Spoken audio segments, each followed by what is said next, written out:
Hey, thank you for coming by, Tory Magoo 44. Today is a couple days before Valentine's Day, and I've been up in Washington. As I told you guys, I fell and broke my ankle in two places. It's been in a cast.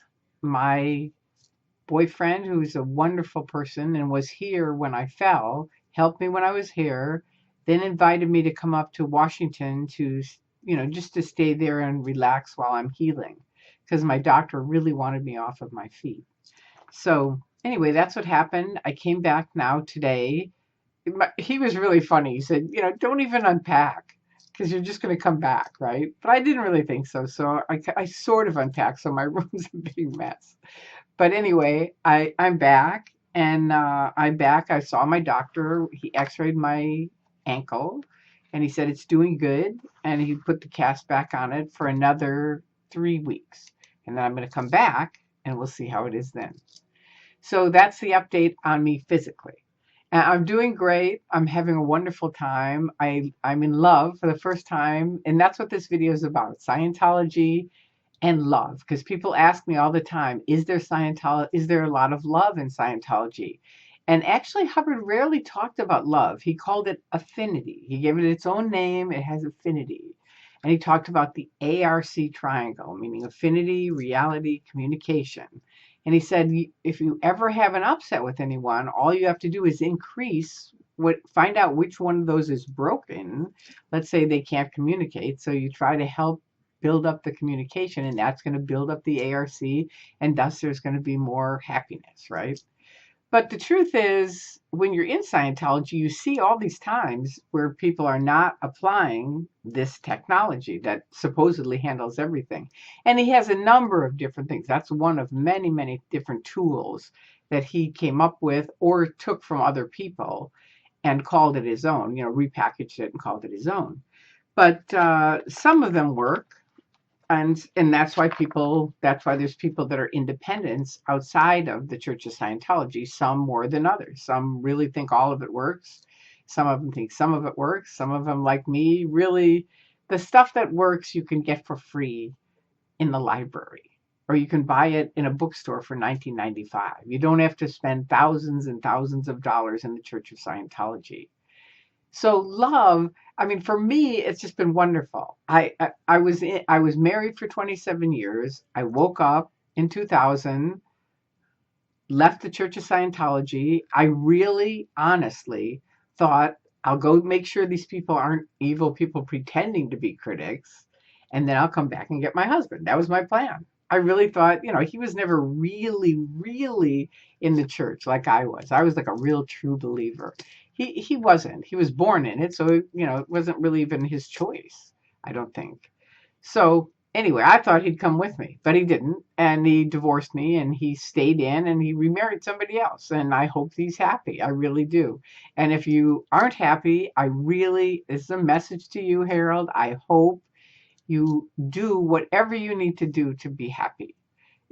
I would recommend leaving the Church of Scientology because it is a giant ripoff. You know it is. You've experienced it. He's all the way OT8. He went all the way up to the top, paid for by his parents. But and that's not a put down. That's how it happened. They were the ones that were kind of, his mother especially was the motivating factor on getting him up the bridge. I don't know that he ever would have done it if it wasn't for that. So, that's kind of how that happens in the Church of Scientology. Family members move other family members along, and then it's tricky. You wake up and look what happened. It's awful.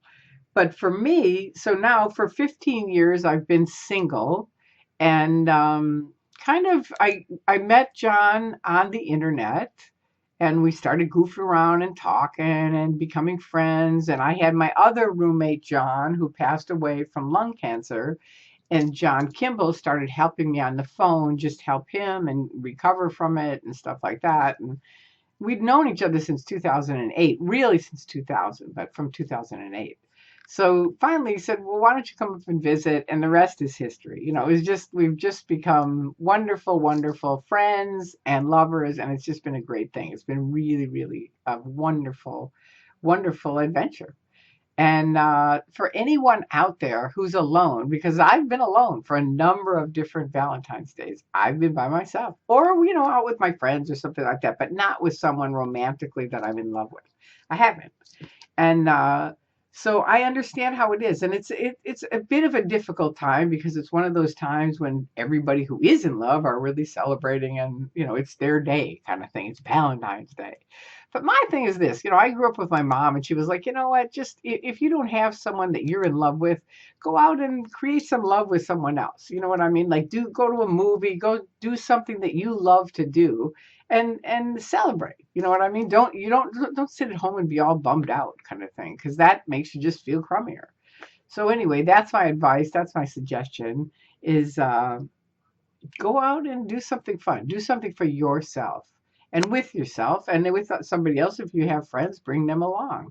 But I hope you have a very happy and loving Valentine's Day.